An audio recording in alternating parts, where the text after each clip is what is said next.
Assalamualaikum warahmatullahi wabarakatuh. Perkenalkan, nama saya Jun Saika dengan NIM 222 030 1001.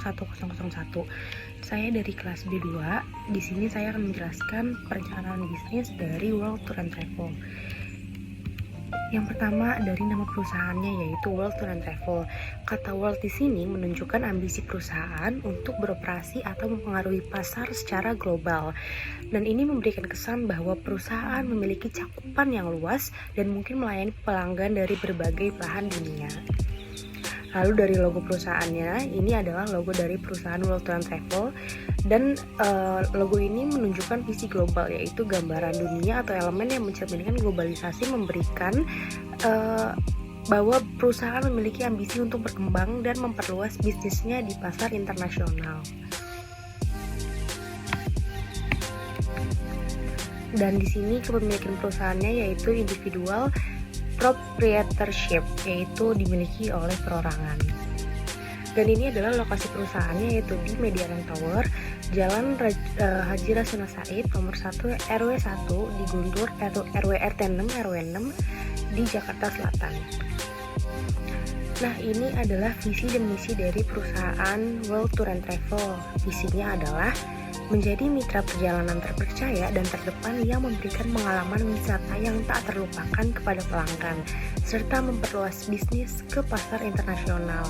Nah, misinya apa aja sih? Misinya yang pertama adalah memberikan pelayanan wisata yang berkualitas tinggi dengan memfokuskan kepada keamanan, kenyamanan, dan kepuasan pelanggan. Lalu yang kedua adalah menawarkan beragam paket perjalanan yang menarik dan beragam yang mencakup destinasi wisata populer dan tempat-tempat tersembunyi yang belum terjamah. Lalu yang selanjutnya adalah mempromosikan kesadaran lingkungan dan keberlanjutan dengan menerapkan praktik ramah lingkungan dalam setiap aspek operasional kami. Lalu yang selanjutnya adalah mendorong pertumbuhan dan perkembangan masyarakat lokal, destinasi wisata dengan kolaborasi dengan mitra lokal, dan mendukung kegiatan ekonomi lokal. Dan misi yang terakhir adalah mengutamakan integritas, transparansi, dan etika bisnis dalam semua interaksi pelanggan, mitra, dan rekan kerja. Nah, di sini ada struktur organisasinya, yaitu yang tertinggi ada direktur, lalu di bawahnya ada manajer operasional, lalu ada manajer sales dan marketing, dan juga ada manajer finance dan accounting. Nah, di sini ada job description-nya. Yang pertama ada direktur. Job description-nya adalah bertanggung jawab atas visi dan strategi keseluruhan perusahaan travel. Lalu ada dari manajer operasional, tanggung jawabnya adalah bertanggung jawab atas operasi harian dan efisiensi operasional perusahaan travel. Lalu ada job desk dari manajer sales dan marketing, yaitu bertanggung jawab atas strategi pemasaran dan promosi perusahaan. Lalu ada dari manajer finance dan accounting, yaitu bertanggung jawab atas manajemen keuangan dan keuangan perusahaan. Lalu ada juga job desk dari supervisor tour, yaitu bertanggung jawab atas perencanaan dan pengorganisasian perjalanan wisata, termasuk membuat jadwal, terus juga mengatur transportasi, akomodasi, dan kegiatan wisata, dan penyediaan layanan wisata untuk mengatur detail perjalanan. Di sini juga ada job desk dari supervisor ticketing, yaitu bertanggung jawab atas pemesanan tiket, kereta api, tiket pesawat, kapal laut, dan sebagainya. Lalu di sini juga ada dari supervisor administrasi travel, yaitu bertanggung jawab atas pengelolaan dan penyimpanan dokumen penting perusahaan. Terus ada dari supervisor sales, yaitu merancang strategi penjualan yang efektif untuk mencapai target penjualan perusahaan. Lalu ada dari supervisor marketing, tugasnya adalah merencanakan strategi pemasaran yang komprehensif untuk mempromosikan produk dan layanan perusahaan travel. Lalu ada job desk dari supervisor finance, yaitu adalah merencanakan anggaran tahunan perusahaan serta merumuskan strategi keuangan jangka pendek dan jangka panjang. Dan yang terakhir ada job desk dari supervisor accounting, yaitu mengelola pemrosesan transaksi keuangan termasuk pembelian, penjualan, pembayaran, dan penerimaan. Nah, di sini ada perencanaan bisnisnya. Dari visi yang tadi saya jelaskan, yaitu menjadi mitra perjalanan terpercaya dan terdepan, yang memberikan pengalaman wisata yang tak terlupakan kepada pelanggan serta memperluas bisnis ke pasar internasional. Nah, ini misinya yang sudah saya jelaskan tadi juga. Nah, apa aja sih layanan yang ditawarkan dari World Tour and Travel ini? Yang pertama dari bidang pariwisatanya, yang pertama yaitu ada pemesanan tiket. Apa saja pemesanan tiketnya? Yaitu penyediaan layanan pemesanan tiket pesawat, kereta api, kapal laut, bus, atau transportasi lainnya sesuai dengan kebutuhan para pelanggan. Terus juga ada layanan untuk akomodasi, yaitu penyediaan layanan pemesanan penginapan seperti hotel, hostel, villa, apartemen, atau rumah tamu di destinasi wisata.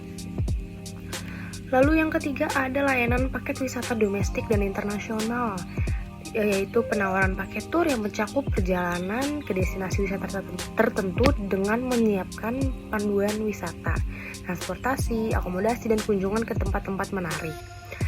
Lalu ada layanan penyediaan visa dan dokumen perjalanan, yaitu bantuan dalam pengurasan dokumen perjalanan seperti visa, paspor, asuransi perjalanan, dan persyaratan khusus lainnya. Lalu juga ada layanan transportasi antar kota, yaitu penyediaan layanan transportasi antar kota atau antar negara seperti bus, kereta api, atau mobil sewa untuk perjalanan jarak jauh. Nah, kalau tadi di bidang pariwisata, ini di sini ada layanan di bidang perjalanan keagamaan, yaitu yang pertama ada umroh, yaitu paket perjalanan dengan layanan berkualitas. Lalu ada haji reguler, perjalanan paket ibadah haji ke Tanah Suci Mekah bagi umat muslim.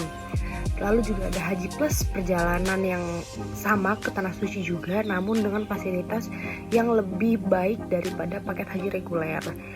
Terus yang terakhir ada ziarah, tur ziarah. Perjalanan ziarah ini biasanya dilakukan untuk mengunjungi tempat-tempat suci atau bersejarah dan memiliki signifikansi dengan umat-umat beragama, misalnya ke Yerusalem bagi umat Kristen atau ziarah ke Varanasi bagi umat Hindu. Nah, strategi pemasarannya itu gimana sih? Nah, yang pertama yaitu pemasaran konten. Maksudnya gimana? Yaitu membuat konten berkualitas tinggi seperti artikel blog, panduan perjalanan, video atau foto yang menginspirasi dan memberikan nilai tambah ke pelanggan. Lalu ada SEO, yaitu mengoptimalkan situs web perusahaan agar mudah ditemukan. Lalu ada pemasaran media sosial, yaitu memanfaatkan platform media sosial seperti Facebook, Instagram, Twitter, dan LinkedIn untuk berinteraksi dengan pelanggan. Terus yang selanjutnya adalah program kemitraan, yaitu dengan mengadakan kemitraan dengan influencer, blogger perjalanan, atau agen perjalanan lokal. Lalu yang selanjutnya ada strategi promosi dan diskon, yaitu mengadakan promosi penawaran khusus dan diskon untuk menarik minat pelanggan yang tertarik dengan event-event khusus atau mungkin pada musim liburan. Lalu yang terakhir ada partisipasi dalam pameran travel, yaitu ikut pameran perjalanan dan turisme lokal atau internasional. Nah, kalau tadi itu untuk strategi pemasarannya, sekarang rencana operasionalnya kayak gimana sih? Yang pertama kita menetapkan tujuan jangka pendek dan jangka panjang perusahaan, baik dari segi finansial, operasional, maupun pemasaran. Terus yang kedua, merencanakan distribusi produk dan layanan termasuk penjualan langsung atau penjualan melalui platform online. Lalu yang ketiga ada mengidentifikasi risiko potensial yang mungkin dihadapi perusahaan dan strategi mitigasi yang akan diterapkan. Yang selanjutnya ada menyusun jadwal waktu yang memperinci langkah-langkah pelaksanaan rencana perusahaan dan target pencapaian.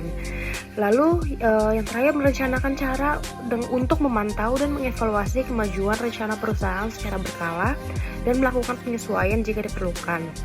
Ini untuk proyeksi keuangannya, yaitu yang pertama mengidentifikasi dan mengkategorikan biaya-biaya yang dikeluarkan perusahaan, termasuk biaya operasional seperti gaji karyawan, sewa kantor, biaya pemasaran. Lalu juga ada biaya variabel, yaitu biaya pengadaan tiket, biaya akomodasi, dan biaya modal, yaitu biaya bunga pinjaman dan pembayaran utang.